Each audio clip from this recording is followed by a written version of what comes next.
الرحمن الرحيم مالك يوم الدين إياك نعبد وإياك نستعين صراط الذين أنعمت عليهم أعوذ بالله من شر الشيطان. بسم الله الرحمن الرحيم.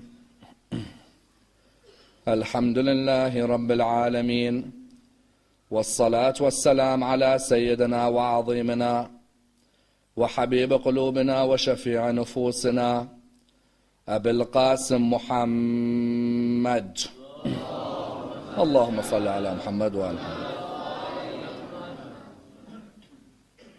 وعلى أهل بيته الطيبين الطاهرين وأصحابه الغر الميامين. الحمد لله الذي جعلنا من المتمسكين بولاية سيدي ومولاي علي بن أبي طالب. اللهم صل على محمد. الحمد لله الذي هدانا لهذا وما كنا لنهتدي لولا أن هدانا الله. أما بعد، يقول الله في كتابه الكريم: بسم الله الرحمن الرحيم. إن الصلاة كانت على المؤمنين كتابا موقوتا. The first of our loud salawat in honor of Rasulullah Muhammad sallallahu alayhi wa alihi wa sallam. Allahumma salli ala Muhammad wa ala Muhammad. The second in honor of Amir al-Mu'mineen Ali ibn Abi Talib. Allahumma salli ala Muhammad wa ala Muhammad. The third with your loudest voices in honor of the Imam of our time, Imam Sahib al-Asr wal-Zaman. Allahumma salli ala Muhammad wa ala Muhammad.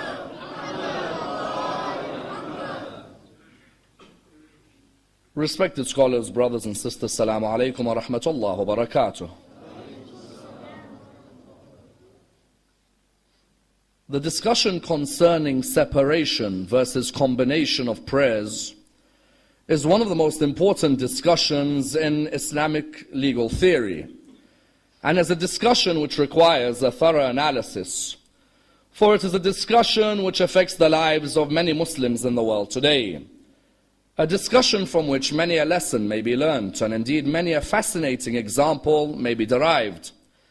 And indeed a discussion which allows us to dissect the heritage of every legal school within the religion of Islam. Indeed, you find many people in the world today ask a question. That question concerns whether the Holy Prophet used to separate his prayers, or did the Holy Prophet used to combine his prayers? Indeed, such a question is a question which many of us may have asked in our own communities. That sometimes the Shia are accused of being the laziest when it comes to the way they approach their prayers. You find, for example, many from the school of Ahlul Bayt ask themselves, that is the way we combine our prayers something which would really bring us the discipline that the prayer envisaged?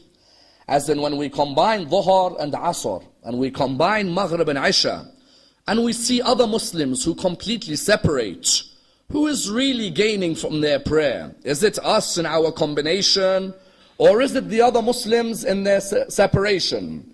And indeed you find that this question is a pertinent question, as in how many of us have been to Medina in the time of Hajj or Umrah, and we've gone to the mosque for Salat al-Dhuhr, but for Salat al-Asr we are not present.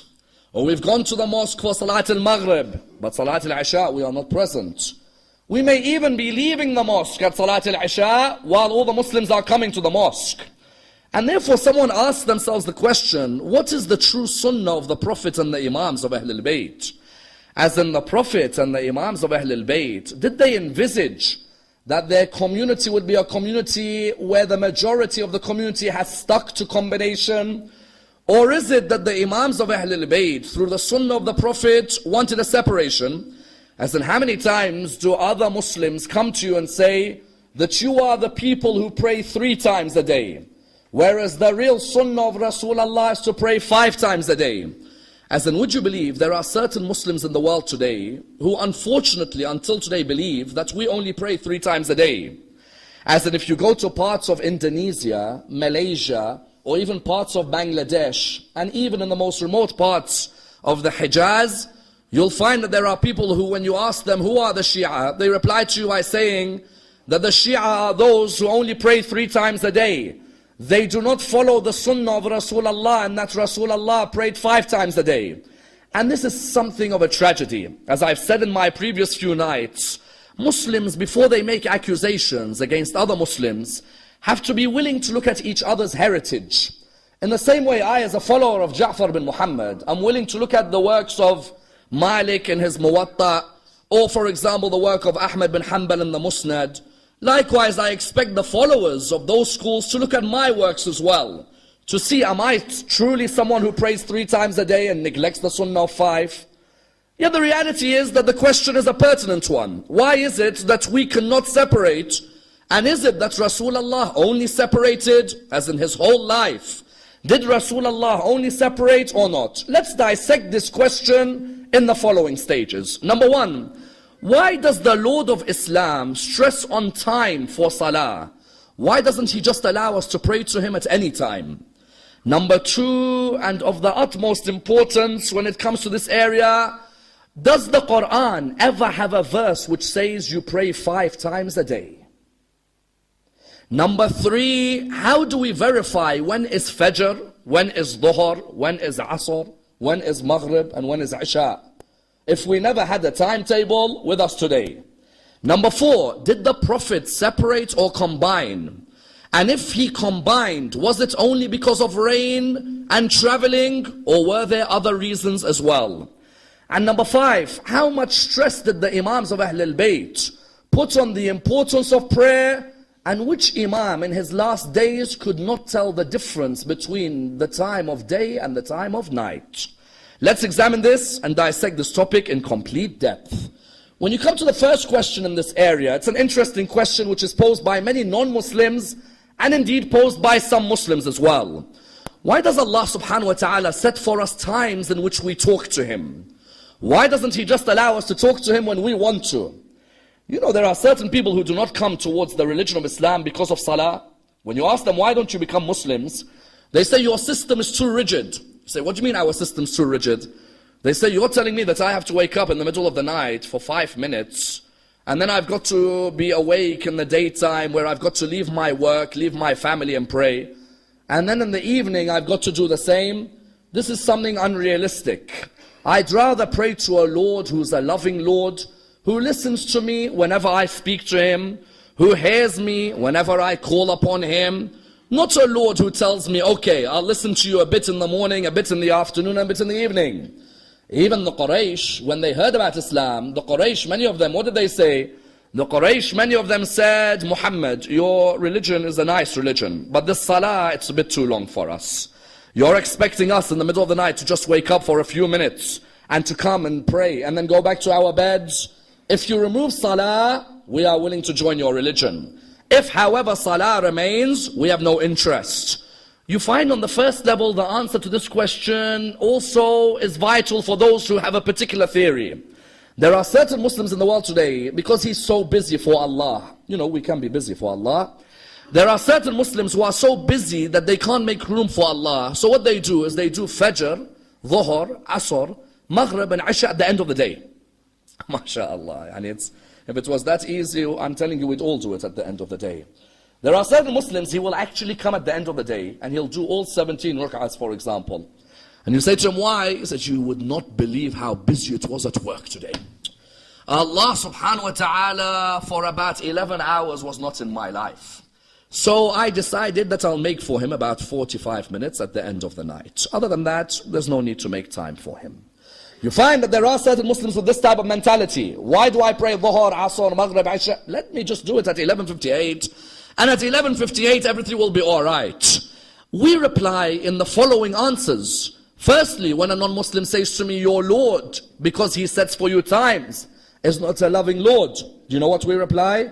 We reply by saying, Allah subhanahu wa ta'ala says, call me and I will answer you at any time. Why? Because we have 2 types of prayers. We have salah and we have dua, isn't it? Dua is when you can talk to Allah any time of the day and Allah does not restrict you. How many of you have heard, for example, in the Quran, Bismillah ar-Rahman ar-Rahim, وَإِذَا سَأَلَكَ عِبَادِ عَنِّي فَإِنِّي قَرِيبٌ أجيب دعوة الداعي إذا دعاني. When my servant asks you about me, say to him that I am near. I answer the supplication of the supplicant when he supplicates towards me. The Quran, what does it say? Quran, this is the only time Allah uses the singular. Every other time when Allah talks about himself in the Quran, he always uses the plural. Have your children ever asked you, Mom, Dad, if God is one, why does he always say we? Isn't it? You always hear this question. If God is one, why does he say inna, we? In the Quran, the royal we is because Allah is the greatest, the most grand, so he talks in the plural. However, the only verse in the Quran where Allah talks in the singular is the verse about dua. Because Allah wanted to show you, ask me at any time, I will answer you, I'm that near to you. Therefore, when someone says to you, Muslims have a prayer 5 times a day, which is too rigid, reply, hold on, we have dua where you can recite at any time of the day, at any night as well. And many supplications, to the extent you find that many of our traditions say from the Quran, were it not for our prayer, that is dua, Allah would not care for us. The only link we have with Allah, which is the greatest link, is our dua. Our second Imam was once asked, what's the distance between the heavens and the earth? He replied, the call of an oppressed person in dua. That's it. When a person is oppressed, if they call in dua, that's the distance between the heavens and the earth.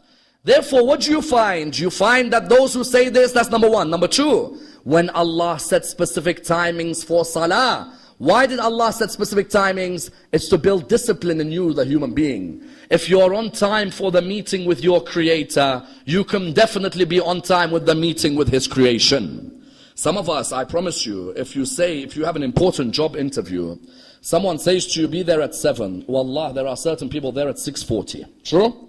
And he's come in the best uniform, and he's come slicked back hair, and the aftershave, and he's looking his best, because it's the meeting with an important creation. When you tell them at 7 o'clock you have a meeting with Allah subhanahu wa ta'ala, for some reason the guy turns up at 11:50. Hold on a minute. The creation, I can turn up on time, but the Creator I neglect. When Allah subhanahu wa ta'ala said in the Quran, إِنَّ الصَّلَاةَ كَانَتْ عَلَى الْمُؤْمِنِينَ كِتَابًا مَوْقُوتًا, the salah had its prescribed timings. What did the Quran mean? The Quran was saying we want to build a disciplined being. A being who recognizes the importance of his conversation with his Lord will recognize the importance of his discussions with the creations of the Lord. And try in your own life, if for 1 week you can discipline yourself to pray every salah on time. The moment you can discipline yourself with the Creator, you'll be able to discipline yourself with the creation. That's why whenever people say to me, salah is boring, salah is a chore. Yes, of course, it's boring and a chore when we don't understand what the benefits are of salah. But the moment I recognize Allah put times for salah to discipline me, to tell me that these times I have to look after them, then I recognize the wisdom behind this. Then there's a third wisdom, why Allah tells you to wake up in the middle of the night. The Arabs said, oh Muhammad, your Lord expects us to wake up at Fajr in the middle of the night for 2 minutes. That prayer we don't want. The Arabs missed the wisdom of the point. What's the wisdom? And I tell you, the non-Muslim sometimes misses the wisdom of this point as well. What is it?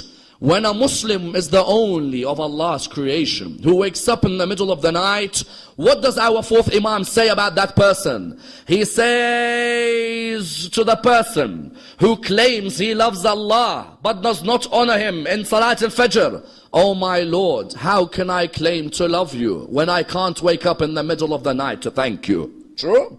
How can I claim to love Allah and I can't wake up in the middle of the night? You know what it means when it says middle of the night? It means I've had a night of rest, a night of sleep, in a comfortable bed, in a beautiful house, with my family surrounding me, with the air beautiful around me. I can get water next to me, food is available to me. All of these blessings. I can't wake up for 5 minutes to say thank you?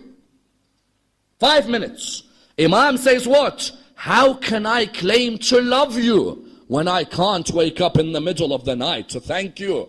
All that Fajr was what? Was that it taught you as a human being, be grateful. 8 hours of clear sleep, you can't say thank you to me once. Just be grateful. For 5 minutes, wake up and say thank you.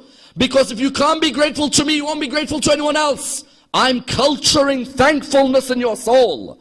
You see some human beings, when they're not thankful, know that they've never been thankful to their Lord. They're not going to be thankful to me and you, believe me. Those human beings will not be thankful to me and you because to Allah they couldn't thank in the middle of the night. How are they going to thank me and you? Therefore, on the first level in the discussion of separation versus combination, you find Allah set these times, these specific times, and that's why the question arose. When Allah set times for salah, did Allah in the Quran say, I've set 5 times for salah? You see, whenever our brothers come to us, they say, you Shia only pray 3 times. The Quran says pray 5. I defy them to show me one verse in the Quran which says pray 5 times a day. Which verse? There's not a single verse in the Quran which says pray 5 times a day. There are verses in the Quran which say 3 times, 3 periods, which become 5. But there's not one verse in the whole Quran which says, oh Muslim, pray 5 times a day. And do you know many of our brothers, when you say this to them, he'll be in disbelief. He'll be like, no, the Quran says 5. Say, Habibi, where in the Quran does it say 5? You show me, where? He'll look in the Quran, I'll show you the verses of the times of Salah, it's always 3, it's never 5. There is never a verse which says, pray Fajr, pray Dhuhr, pray Asr, pray Maghrib, pray Isha. It's always, let's look at a few verses as an example. Surah 17, verse 78. Bismillah ar-Rahman ar-Rahim. أقم الصلاة لدلوك الشمس إلى غسق الليل وقرآن الفجر. The Quran says what? Establish Salah on the declining of the sun and the darkness of the night and the period of dawn. Tell me how many salahs I mentioned here? 5? 3? 17, 78. Surah 17 verse 78. أقم الصلاة دلوك الشمس, declining of the sun. غسق الليل, غسق is the darkness of the night. Shafaq is the redness of the night. Then what? Quran al-Fajr, and the period of dawn. Let's look at another verse, because just in case someone comes and says, there are other verses. Yes, there are. No problem. Surah 11, verse 114. أقم الصلاة طرفي النهار وزلفا من الليل. Establish Salah 2 parts of the day and a part of the night. 2 parts of the day and a part of the night. How many parts does that make? 3, isn't it? It doesn't make 5. Another verse in the Quran where Salah is mentioned, Surah 24, verse 58, about how your children, if they haven't reached bulugh, there are still times in the day they cannot see you. يا أيها الذين آمنوا ليستأذنكم الذين ملكت أيمانكم والذين لم يبلغ الحلم منكم 3 مرات. When? من قبل صلاة الفجر وحين تضعون ثيابكم من الظهيرة وبعد صلاة العشاء. Says 3 periods again. You have the period of Fajr, Dhuhr, Isha. I ask my brother, when you're telling me I'm a Shia and I do not pray right because the Quran says 5, the Quran's never said 5. The Quran has always put 3 periods for Salah. And even in these 3 periods, there's a vital point of combination in its essence. That Dhuhr and Asr are mushtarak, Maghrib and Isha are mushtarak, there's a sense of combination, and Fajr is by itself. 11, 114, 17, 78, 24, 58. These are the 3 verses in the Quran which tell you the periods of Salah. There is not a single verse for those who attack us, the school of Ahl al-Bayt, as being a school that doesn't follow the Sunnah of the Quran, that the Quran says 5. The Quran never has said 5. I have never seen and will never see, unless someone wants to make a new Quran, we will never see a verse which comes forward and says what? A verse which says pray 5. We therefore conclude on this basis that the Quran mentions for us 3 periods, but then the Sunnah of Rasulullah tells us 5.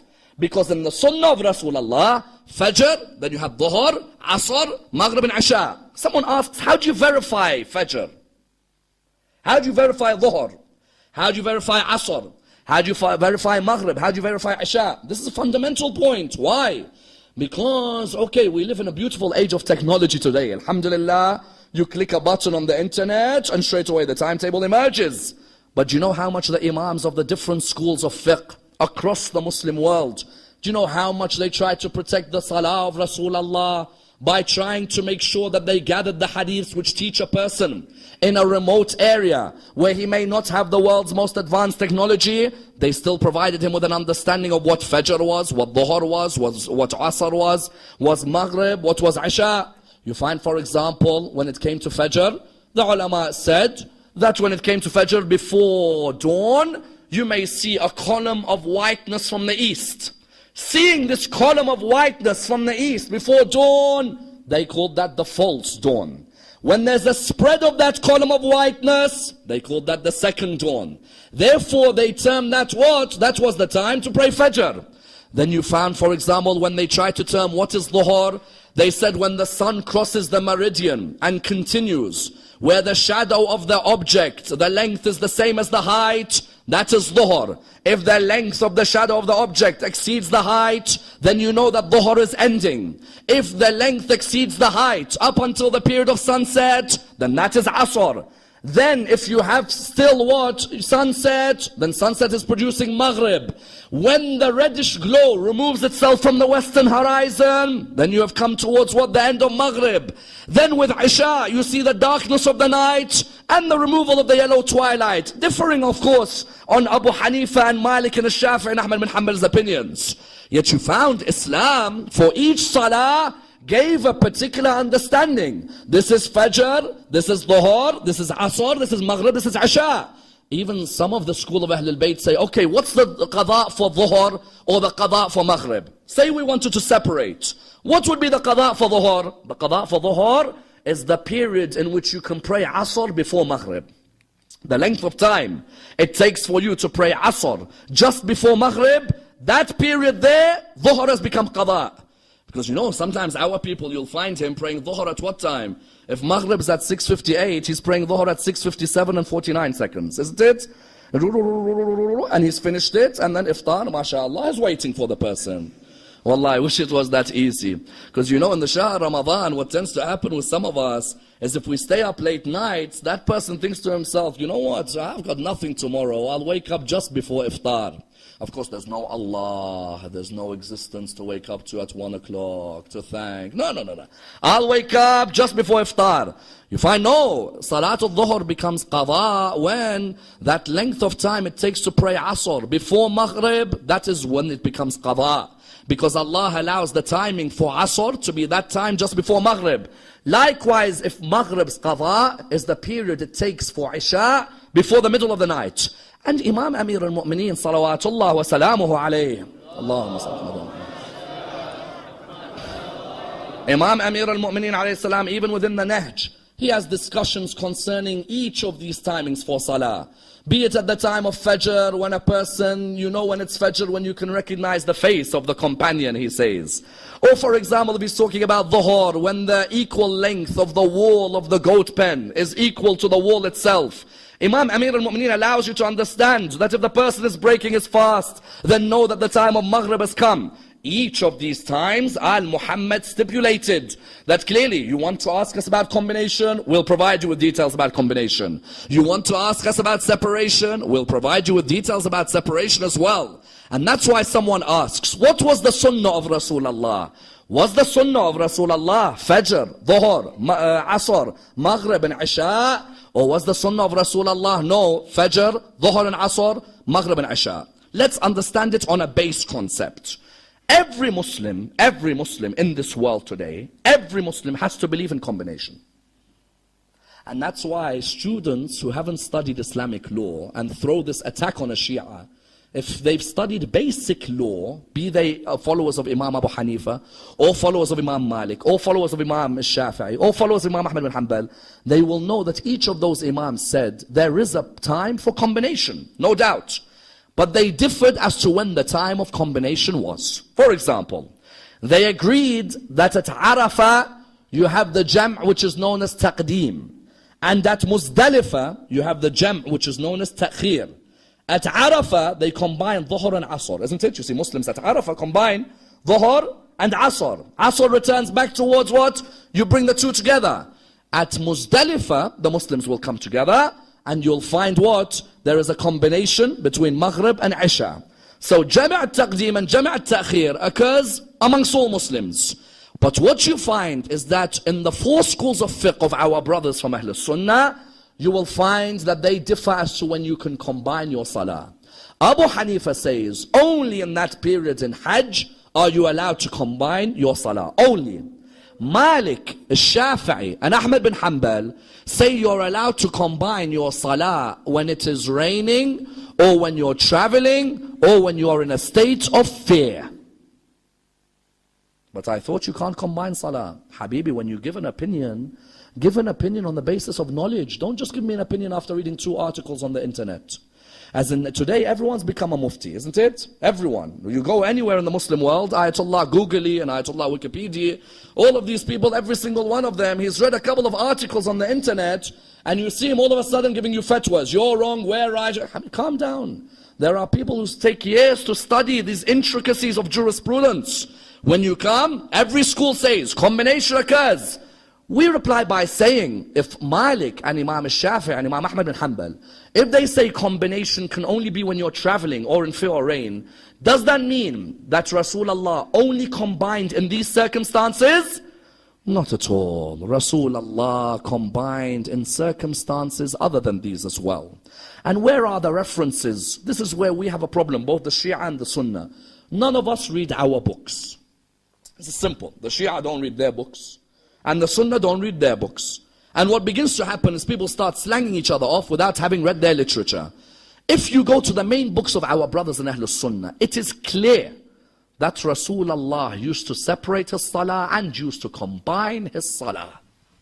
Which books? For example, Imam Malik, his book, Al-Muwatta, has a hadith where it narrates from Ibn Abbas, that Ibn Abbas says, I saw Rasulullah combine his Dhuhr and his Asr, and combine his Maghrib and his Isha without there being fear or traveling or rain. Here, Malik in his Muwatta says that Rasulullah would combine and there's no issue of rain or travel or fear. Then you have the most hadith about combination of salah. Do you know where? Sahih Muslim. Muslim bin Hajjaj al-Nisapuri in his Sahih has a monumental section, the chapter of combining salah. It is so simple. Go to the chapter of combining salah of Muslim. In the chapter of combining salah, he narrates a hadith that Ibn Abbas one day was giving a majlis, was giving a lecture. When he was giving a lecture, someone interrupted him and said, Ibn Abbas, it's the time for prayer. He didn't say anything. Ibn Abbas, it's the time for prayer. He didn't say anything. Ibn Abbas, it's the time of prayer. Ibn Abbas turned around to him and he said to him that, may your mother be deprived of you. You teach us about salah while we prayed with salah with Rasulullah. We combined our salah with Rasulullah. Clear, in Sahih Muslim. In another hadith, it says that when the person heard Ibn Abbas say, we combined our salah with Rasulullah, the person went to ask Abu Hurairah. Because he felt that Abu Hurairah and Ibn Abbas were on the same level. He went and asked Abu Hurairah. Abu Hurairah said, it is how he says it. You found therefore in Sahih Muslim, you had a chapter called the combination of salah. Then he had another chapter. Do you know what he named it? The chapter of the combination of salah while at home.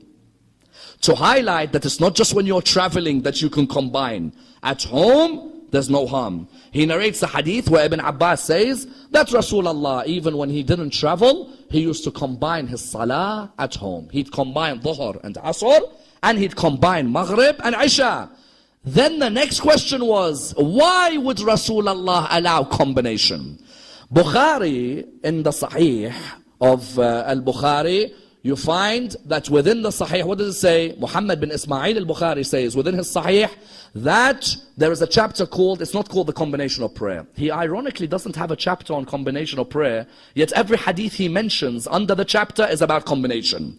The chapter is called the chapter of the darkness of the night, the chapter of Isha. Within it he says, Rasulullah used to pray salah which was 7 rak'ah long. Is there a salah which is 7 rak'ahs? No, there isn't. So what does that mean? That means Maghrib and Isha, combination. In another hadith he says, Rasulullah used to pray 8 rak'ah salah. There's no such thing as an 8 rak'ah salah. It's Dhuhr and Asr together. In another narration, there is a narration which states, someone said, Ibn Abbas, why is Ibn Abbas combined his salah today? The reason for combination was given. That Ibn Abbas and Nasa'i narrates this hadith. And Nasa'i, his book, Sunan al-Nasa'i, is one of the 6 main books of Ahlul Sunnah wal Jama'ah. And Nasa'i was killed because of his love for Ali ibn Abi Talib. They tortured him to death because he loved Amir al-Mu'mineen. And Nasa'i has a narration where he says, Ibn Abbas combined salah because he was busy. At work, So what he did, he combined his salah, so his salah wouldn't become qada later on. And that's why when people asked Ibn Abbas, why did Rasulullah allow combination? Please listen to the wisdom of Rasulullah.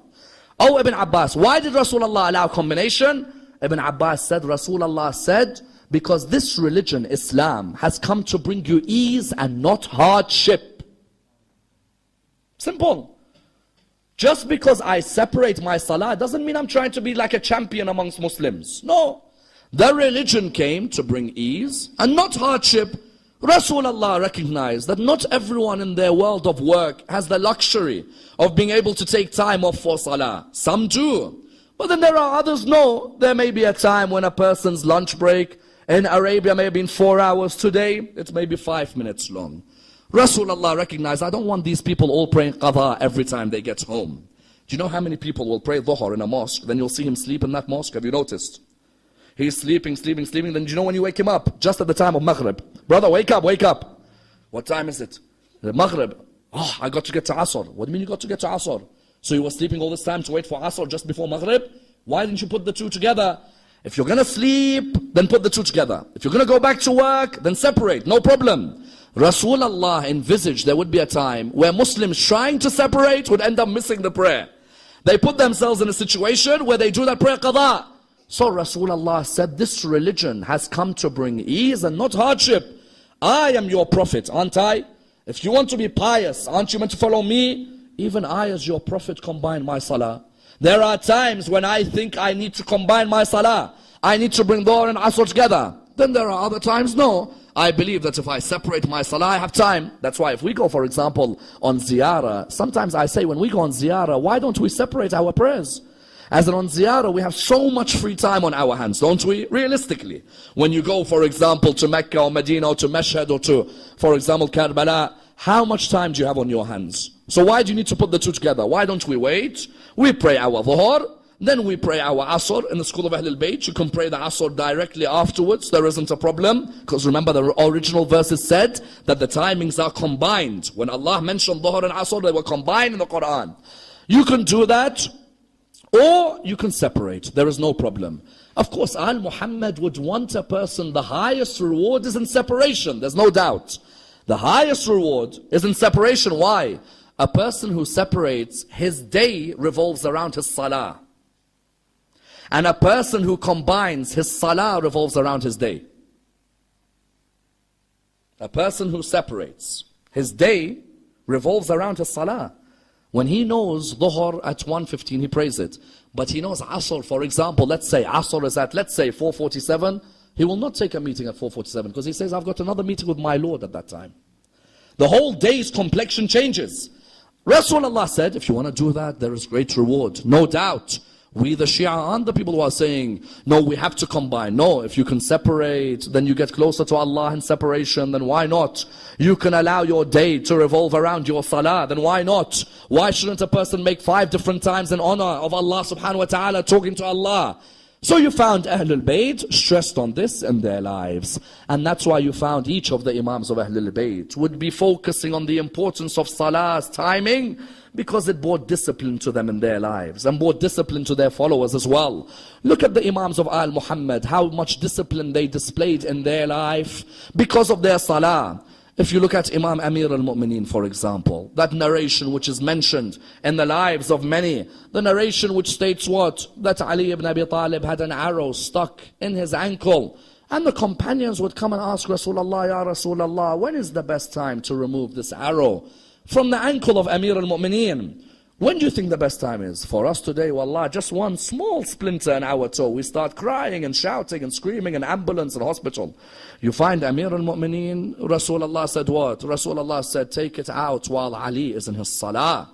They said to him, why ya Rasulullah? He says, because he knows no one but his Lord when he's in his salah.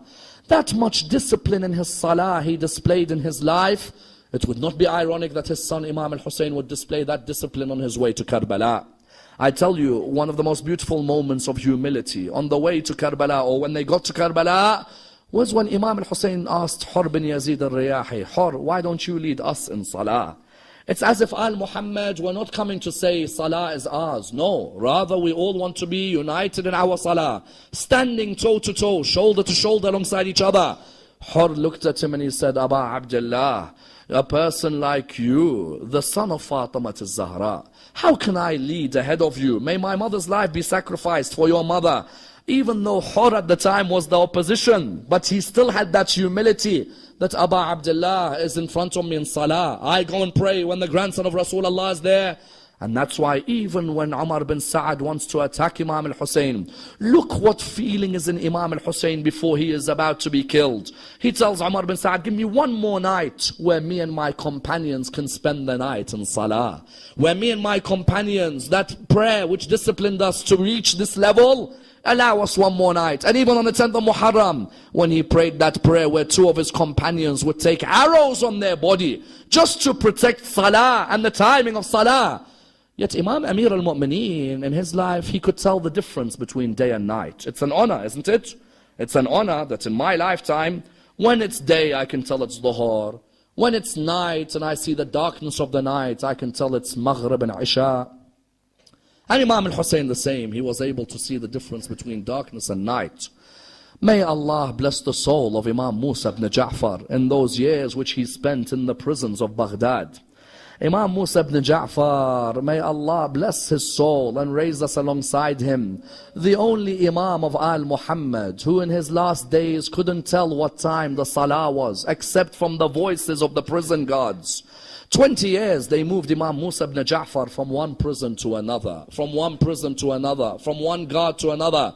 And yet, do you know the only thing that kept Imam Musa ibn Ja'far going in these prisons? Wallah, it was only his Salah. As in, you know, when Imam Musa ibn Ja'far, the first time he went into prison. When he went into prison the first time, they said to him, how do you feel? He said, Alhamdulillah. They said to him, what do you mean? He said, all my life, I've asked Allah to allow me to worship Him alone. I thank Him now that He gives me a prison to worship Him alone. Who would have a mind like that, where he says in prison, Alhamdulillah, I'm worshipping Allah. Yet in prison they moved him from one side to the other. Imagine how Imam al-Radha felt not seeing his father, or how Bibi Ma'sooma felt being away from her father. And Imam Musa ibn Ja'far, when he was moved from one prison to the other, they moved him to a particular prison where he was in social confinement. He couldn't tell the difference between the day and the night. Do you know the only way he could tell what time Salah was? He'd hear the security guard reciting Salah. When he hears the security guard, he'd know what time it was for Salah. The one moment they opened the rock from the top of his cell, he had this really skinny cell, really tense cell, they removed the rock. He wanted just to see daylight. As soon as he rose his head to see the daylight, one of the guards came and kicked the face of Imam Musa ibn Ja'far, just above it. As soon as he kicked the face, Imam fell back down on the ground. He recited this dua before he passed away. He said, Ya Allah, all my life I asked you to give me a place where I could worship you alone. And that you gave me. But Ya Allah, I cannot take the prisons of Harun al-Rashid anymore. The way they are torturing me is a torture no one will see. As the famous poet said, there is no day like the day of Aba Abdullah, but there are no years like the years of Imam Musa al-Kadhim in prison. And that's why when Imam Musa al-Kadhim, when one of his Shia came to visit him in prison, he said to him, Imam, when are we going to see you? It's been too long, we've been waiting for you. Imam said, meet me on Friday on the bridge in Baghdad. Those of you who've been to Kadhmain, remember that glorious shrine in Kadhmain. He said, meet me on the bridge in Baghdad. The Shia all gathered. They said, we can't wait for Friday. Eventually, when the Friday came, an announcement was made. Oh people, there is a body on the bridge in Baghdad. Someone come and collect it. And the Shia thought that what? That they thought Imam al-Kadhim's coming out today. Little did they know they'd see a body on the bridge in Baghdad. When they came near that body, they wanted to see whose body. It was the body of Imam al-Kadhim on the ground in Baghdad. When they came, they asked, does this man have any family around him who can bury him? There was a reply which was a sad reply. And the reply was, no, all his family are in Medina. There is no one to bury him. But eventually some of the Shia gathered his body. They buried him straight away. They say at least Imam al-Kadhim was buried straight away. Whereas Aba Abdullah's body lay on the ground in Karbala for 3 days with no one to come and bury him, no one to come and protect him, no one to come and look after him. Inna lillahi wa inna ilayhi raji'un. We pray to Allah subhanahu wa ta'ala to allow us to honor the prayers of Muhammad and Al Muhammad. Allow us to follow their path and receive their intercession in this world and the hereafter. We pray to Allah subhanahu wa ta'ala to unite the Muslim Ummah and to allow them to be amongst those who engage in dialogue with another. We pray to Allah subhanahu wa ta'ala with the Surah Al-Fatiha, but before it the loudest of your salawat.